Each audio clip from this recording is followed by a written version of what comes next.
Good evening, everyone, and welcome to this edition of Mikey's Saturday Nightmares. All right, thank you so much for tuning in this evening. I know it's been a while since I made a video. I'm starting to feel some better. Not all the way, not all the way there yet, but we're getting there. So I decided to put a video out today and get back on the ball here. All right, so the movie we're going to talk about today came out on June 22nd of 1979, and it was directed by one of the greatest directors of all time, in my opinion, one of the greatest directors of all time, Mr. Ridley Scott. And he's directed such classic films as Blade Runner from 1982, Black Rain from 1989, and he also directed the film American Gangster from 2007. And the film we're going to talk about today is called Alien. Now, this is a classic science fiction horror film that has spawned many sequels, even a new TV series that's just been out. I think they're still in the midst of season one, or right about the end of season one. I have not watched any of the series at all. I want to. I have not been able to sit down and watch any of it yet. But the film stars the great Sigourney Weaver, who plays the character of Ripley, and she's played in such classic films as Ghostbusters from 1984. She also played in a slasher thriller, Copycat from 1995, and she also played in Avatar from 2009. Now, the Avatar films are some of my daughter's favorite films. She loves the Avatar films. I watched the first one, and that's as far as I got. But it was a good movie. They were all three of those films are good films. I think Harry Connick Jr., I think his name, plays in Copycat with Sigourney Weaver. He plays fantastic in that film. The whole film is good. Ghostbusters, what can you say? It's a classic. The film also stars the great Tom Skerritt, who plays the character of Dallas, and he also played in such films as Top Gun from 1986, Big Man on Campus from 1989. Now, Big Man on Campus is on the channel. I did it a while back, so go back and check that out if you hadn't watched it yet. It's a great comedy film. And he also played in the cop movie The Rookie from 1990, and that was with Clint Eastwood and Charlie Sheen, which is a great film. All three of those films are great films. And the movie also stars the great Harry Dean Stanton, who plays the character of Brett, and he's also played in such classic films as Christine from 1983. He also played in Fire Down Below in 1997 with Steven Seagal. And he also played a little part in The Avengers from 2012. All three of those films awesome. Avengers, the whole Marvel Cinematic Universe at the start was fantastic. They've had a few bombs here lately, but I hope they get back to the original glory because those movies were fantastic. The plot for this film is after investigating a mysterious transmission of unknown origin, the crew of a commercial spacecraft encounters a deadly life form that is now aboard their ship. All right, so with that being said, let's go ahead and jump into the trailer for Alien. Roll it.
All right, that was the trailer for Alien, and what a trailer! I mean, that is a classic cinematic trailer right there. It lends to the ambiance of the film so well, so well. Uh, the budget for this film was $11 million, and the gross worldwide was $109,507,384. So quite a big jump right there, um, budget wise for this film. This movie is a classic in every sense of the word. It's a timeless science fiction masterpiece. Much like Jaws, the alien was mostly unseen and mysterious. Um, I mean, you knew what it was. You knew it was an alien creature, but you had no idea what it looked like until later on in the film.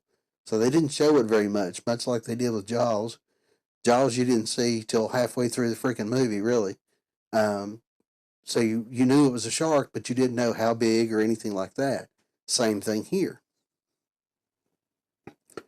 Um, apart from the actors looking so young, the film doesn't feel dated, even now.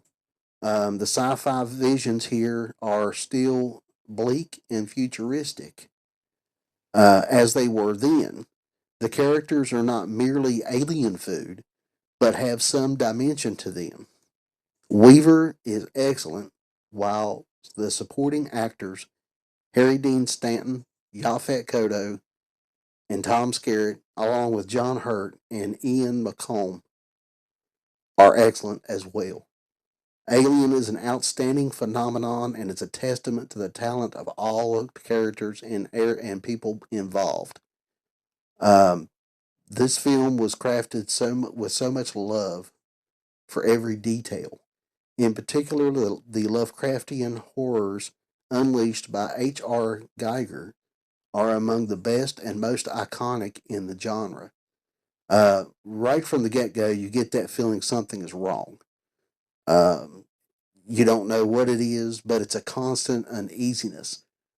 Even as they explore after they get to the planet where where the transmission alarm takes them, you see that ship that they have to go through, and it starts. You get a constant, just uneasy feeling the whole time they're in there, knowing something's going to go wrong, and it does, and it does. The alien design is genius, devoid of human or civilized traits. No facial traits or anything else that would give away any kind of emotions or intentions. The ship is claustrophobic, and Ridley Scott adds to the eeriness by using camera movements, lights, and shadows in a very effective way. This is truly a story of not about heroic people boldly teaming up against evil. It's a story of ordinary people facing true fear. The tagline says it all. In space, no one can hear you scream. This movie was fantastic, and I'm telling you, it is very well directed, very well acted.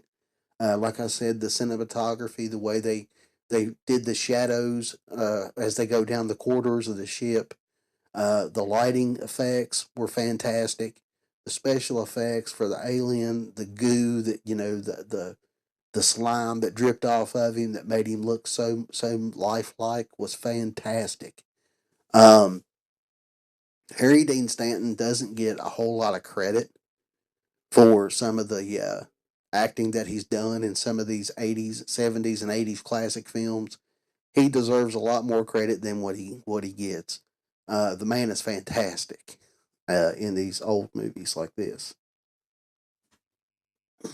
Um, I guess you could probably say this was one of the movies, if not the one movie, that put Ridley Scott on the map as a director. Um, I don't know. I mean, he had some other good films before this one, but this is the one that really propelled his career. excuse me, that really that really set his career on fire, so to speak.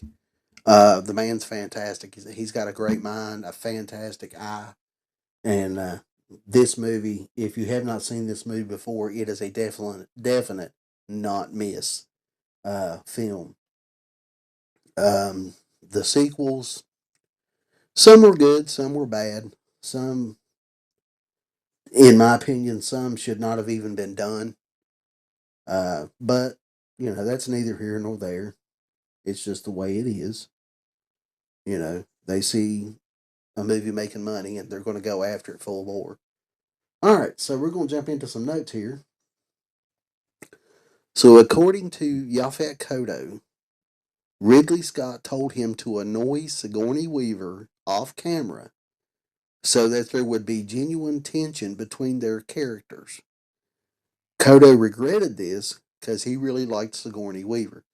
Um, I still pick, even if he didn't do it, according to this, he did do it, but you could pick up on the tension between her and between him and her. There was some tension there. Well, there was some tension there with her and with Harry Dean Stanton character. Uh, Harry Dean Stanton's character, I believe. Um, I, it just looked to me like there was a lot of tension between those three characters. Uh, the chest burster scene was not filmed in one take. The chest burster was unable to cut through Kane's shirt, so they reset and shot it again. The failed attempt is visible in the film since Ridley Scott thought the creature's struggle to push its way out made the scene more violent. Yeah, I could get that. I could see that. I mean, in that scene, uh, you have no idea what the heck is going on in that scene. I mean, it's just so fantastically shot. And then when you see that alien pop up through his chest, you're just in shock. You're just like, what in the world is going on? And the way it's shot, it pops up and goes back down. And I'm thinking that's what they're talking about because it was supposed to bust through on the first try and it didn't. So they kept that in the film and reset and filmed it again. Fantastic, fantastic scene. Um, just a fantastic scene all the way around. Let's see what else we got here. Shredded condoms were used to create the tendons of the alien's ferocious jaws. Okay, okay. Good use, good use. Hope they weren't, previously used. That's not funny. I'm sorry. That's bad. That's bad. Shame on me. Shame on me. Okay. Ron Cobb, conceptual artist for the film, came up with the idea for the alien to bleed acid. Dan O'Bannon needed a good reason as to why the crew just didn't shoot the alien in order to finish the last half of the movie's screenplay. So he had hit that spot and he was stuck and he was trying to figure out what to do now. And Ron Cobb came up with the idea, hey, make them bleed acid. That's why they don't shoot them. So that got put into the film. And I mean, common sense would say, hey, shoot them. But now, with them bleeding acid when they get shot or cut, you can't. So you have to come up with a totally different way to kill the alien, which is a fantastic move right there. Fantastic move. The dead face hugger that Ash autopsies was made using shellfish, four oysters, and a sheep's kidney to recreate the internal organs. Filming had to be done quickly because the organic material would go bad very fast under the studio lights. Okay, that's practical effects right there at its finest. Uh, that scene where he's just like scrolling through, just taking the forceps and just picking up little pieces of the flesh and stuff, trying to study this thing. Uh, that's pretty cool. That it looks real, and now come to find out, it was real organic material. So that's pretty cool. Ah, Harrison Ford turned down the role of Captain Dallas. He would end up working with Sir Ridley Scott on his next film, Blade Runner, in 1982. Harrison Ford would have been good in this movie. Tom Skerritt was excellent. Don't get me wrong. Tom Skerritt as Dallas was the way to go. Uh, but most definitely Harrison Ford could have done this. Um, he would have been fantastic, in my opinion. But like I said, Tom Skerritt did an amazing job. Amazing job. The role of Ripley came down to two people, according to Sir Ridley Scott: Sigourney Weaver and Meryl Streep. Ultimately, Weaver was offered the job because Meryl Streep was mourning the death of her partner John Cazale at the time of casting. Um, Meryl Streep is a phenomenal actress. Um, I've seen several of her films that I've enjoyed her acting in those films. But to me, Sigourney Weaver is Ripley. Sigourney Weaver is and always will be Ellen Ripley. She did fantastic in this film. Sir John Hurt stuck his head and shoulders through a hole in the mess table, linking up with a mechanical torso that was packed with compressed air to create the alien's exit. And lots of animal guts, which, according to Weaver, caused the set to smell horribly. Uh, the rest of the cast was not told real blood and guts were being used, so as to provoke genuine reactions of shock and disgust. Well, that'll do it. If you want to make a scene realistic uh, and just full of shock and awe and disgust, that's one way to do it. That's probably the best way to do it, is to not tell them what you're doing, what you're using, and just do it. Uh, so kudos to Ridley Scott for that one. That's great. That's great.